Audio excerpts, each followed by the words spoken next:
Hi hello ನಮಸ್ಕಾರ ಕಥಾಲೋಕ YouTube ಚಾನಲ್ಗೆ ತಮಗೆಲ್ಲರಿಗೂ ಸ್ವಾಗತ. ಯಾರ್ಯಾರು ಹೊಸದಾಗಿ ನನ್ನ ಚಾನಲ್ ನೋಡ್ತಾ ಇದ್ದೀರಾ ಪ್ಲೀಸ್ ಪ್ಲೀಸ್ ಪ್ಲೀಸ್ ಎಲ್ಲರೂ ಸಬ್ಸ್ಕ್ರೈಬ್ ಮಾಡ್ಕೊಂಡು ನೋಡಿ. ಹಾಗೆ ನಾನು ಮಾಡ್ತಿರೋಂಥ ಈ ವಿಡಿಯೋಸ್ ನಿಮ್ಗೆ ಒಂಚೂರಾದರೂ ಇಷ್ಟ ಆದರೆ ಪ್ಲೀಸ್ ಎಲ್ಲರೂ ಒಂದು ಲೈಕನ್ನು ಮಾಡಿ. ಸೊ ಹಾಗಿದ್ರೆ ಬನ್ನಿ, ಇವತ್ತು ನಾವು ಲಕ್ಷ್ಮೀ ಬಾರಮ್ಮ ಸೀರಿಯಲ್ನಲ್ಲಿ ಎಲ್ಲರಿಗೂ ಬಹು ನಿರೀಕ್ಷಿತವಾಗಿರೋಂಥ ಸಾಂಗ್ ರಿಲೀಸ್ ಆಗೇ ಬಿಡ್ತು. ಸೊ ಇದ್ರ ಬಗ್ಗೆ ಬೇರೆ ಬೇರೆ ಕಡೆ ಎಲ್ಲ ನ್ಯೂಸು ಸ್ಪ್ರೆಡ್ ಆಗ್ತಾ ಇದೆ. ಸೊ ಅದ್ರ ಬಗ್ಗೆ ನಾನು ಒಂದಷ್ಟು ಸಾಧ್ಯ ಆದರೆ ನೆಕ್ಸ್ಟ್ ವಿಡಿಯೋದಲ್ಲಿ ಕ್ಲಿಪ್ಪಿಂಗ್ಸ್ನ ಆ್ಯಡ್ ಮಾಡ್ತೀನಿ. ಸೊ ಈ ಸಾಂಗ್ನ ಹಾಕಿದ ಒಂದೇ ಒಂದು ದಿನಕ್ಕೆ ಅಂದರೆ ಒಂದು 12 ಅವರ್ ಅನಿಸುತ್ತೆ, ಅಷ್ಟೇ ಅವರಲ್ಲಿ ಅಷ್ಟೇ ಕಡಿಮೆ ಸಮಯದಲ್ಲಿ 1 ಮಿಲಿಯನ್ ಅಷ್ಟು ವ್ಯೂವ್ಸ್ ಆಗಿದೆಯಂತೆ. ಸೊ ಇದು ನ್ಯೂಸ್ ಚಾನಲಲ್ಲೂ ಸಹ ಬಂದಿದೆ. ಮತ್ತು ಇವ್ರು ಮಾಡಿರುವಂಥ ಶೂಟಿಂಗ್ ತುಂಬ ಚೆನ್ನಾಗಿದ್ದು, ಯಾವ ಫಿಲಮ್ಗೂ ಸಹ ಕಡಿಮೆ ಇಲ್ಲದೆ ಇರೋ ಥರ ಮಾಡಿದ್ದಾರೆ. ಮ್ಯೂಸಿಕ್ಕು ಕೂಡ ತುಂಬ ಚೆನ್ನಾಗಿದೆ. ಸೊ ನಿಮಗೆ ಇಷ್ಟ ಆಗುತ್ತೆ ಅನ್ನೋ ಹಾಗಿದ್ರೆ ನಾನು ನೆಕ್ಸ್ಟ್ ವಿಡಿಯೋದಲ್ಲಿ ಆ ಒಂದು ಸಾಂಗ್ದು ಲಿರಿಕ್ಸನ್ನು ನಾನು ಆ್ಯಡ್ ಮಾಡ್ತೀನಿ. ಸೊ ಇಲ್ಲಿ ಜಸ್ಟ್ ಸಾಂಗ್ದು ಡ್ಯಾನ್ಸ್ದೇನು ಇತ್ತು, ಸ್ವಲ್ಪ ಸ್ವಲ್ಪ ಕ್ಲಿಪ್ಪಿಂಗ್ಸ್ ಏನಿತ್ತು, ಸೊ ಅದನ್ನು ನಾನಿಲ್ಲಿ ಆ್ಯಡ್ ಮಾಡ್ತಾ ಇದ್ದೀನಿ. ತುಂಬ ಸಿಂಪಲ್ಲಾಗಿ ಕಾಣಿಸುತ್ತೆ, ತುಂಬ ಚೆನ್ನಾಗಿ ಮಾಡಿದ್ದಾರೆ. ಇದು ಡ್ಯಾನ್ಸ್ ಕೂಡ ತುಂಬ ಚೆನ್ನಾಗಿದೆ.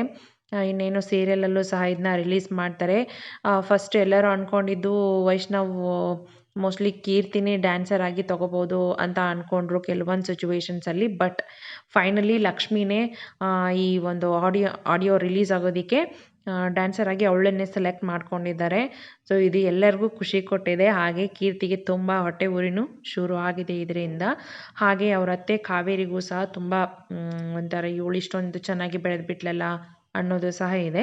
ಈ ಸಾಂಗ್ ಲಿರಿಕ್ಸ್ ಬಂದು ಇದು ಸೀರಿಯಲಲ್ಲಿ ನೋಡೋ ಥರ ಆದರೆ ಈ ಸಾಂಗ್ದು ಲಿರಿಕ್ಸನ್ನು ಲಕ್ಷ್ಮಿನೇ ಬರೆದಿರ್ತಾಳೆ.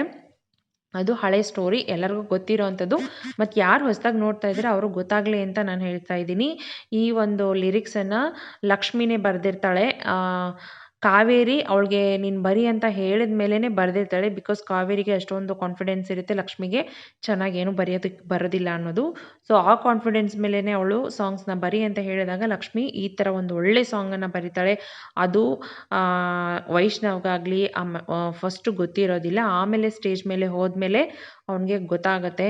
ಸೊ ಇವಳು ಇಷ್ಟು ಚೆನ್ನಾಗಿ ಬರೀತಾಳೆ ಅನ್ನೋದು ಅವ್ರ ಅತ್ತೆ ಕಾವೇರಿಗೂ ಗೊತ್ತಿರಲ್ಲ. ಆಮೇಲೆ ಗೊತ್ತಾಗುತ್ತೆ. ಗೊತ್ತಾದ್ಮೇಲೆ ಇವಳು ಇಷ್ಟೊಂದು ಚೆನ್ನಾಗಿ ಬರೆಯೋಕ್ಕೆ ಸಾಧ್ಯನಾ ಅಂತ ಸಹ ಶಾಕ್ ಆಗ್ತಾರೆ. ಹಾಗೆ ಇವಳಿಗೆ ತುಂಬ ಅಡೆತಡೆಗಳನ್ನೆಲ್ಲ ತೊಗೊಂಬರ್ತಾರೆ. ಇವಳು ಇದರಲ್ಲಿ ಪಾರ್ಟಿಸಿಪೇಟ್ ಮಾಡಬಾರ್ದು ಅಂತ ಹೇಳಿ ಅವ್ರ ಜೊತೆ ತುಂಬ ಪ್ರಯತ್ನನ ಮಾಡ್ತಾಳೆ. ಅದನ್ನೆಲ್ಲ ಮೀರಿ ಲಕ್ಷ್ಮಿ ಇದರಲ್ಲಿ ಚೆನ್ನಾಗಿ ಪರ್ಫಾರ್ಮ್ ಮಾಡ್ತಾಳೆ. ಸೊ ಇದಾಗಿತ್ತು ಇವತ್ತಿನ ಎಪಿಸೋಡ್. ನಿಮಗೆ ಈ ವಿಷಯ ಇಷ್ಟ ಆದರೆ ಪ್ಲೀಸ್ ಎಲ್ಲರೂ ಲೈಕ್ ಮಾಡಿ. ಮತ್ತು ಯಾರು ಹೊಸದಾಗಿ ನನ್ನ ಚಾನಲ್ ನೋಡ್ತೀರಾ ಪ್ಲೀಸ್ ಎಲ್ಲರೂ ಸಬ್ಸ್ಕ್ರೈಬ್ ಮಾಡ್ಕೊಳ್ಳಿ. ಧನ್ಯವಾದಗಳು.